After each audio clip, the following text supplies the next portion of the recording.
Jésus, un parfum de saveur. Quand le vent souffle sur la petite berge déserte, il apporte dans son souffle le parfum de la nature verte, qui m'encense et m'énivre des merveilles de l'amour de Dieu. Il y a tant de saveurs cachées dans ton vivre.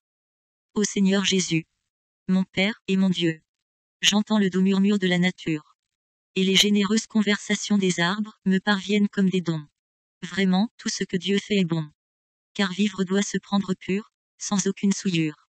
Dieu a parfumé la vie des saveurs de son amour.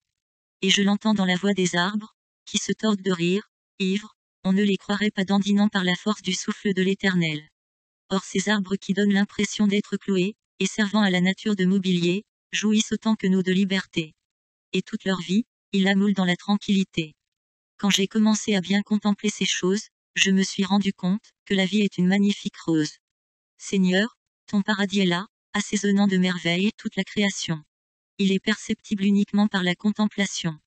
Ceux qui ont percé ce mystère sont riches en adoration, et leur bouche est un vrai délice pour le Créateur. Il est bon d'adorer Dieu. Mais seulement après une bonne contemplation, tu le verras mieux. Adorons Dieu, car Jésus est l'esprit de la prophétie, qui encense nos vies du divin parfum de saveur. Gloire à Jésus. Amen. Azoa Begré, Amos d'Arbogia. Le cantiquet de l'Éternel. Abidjan le 2 décembre 2016.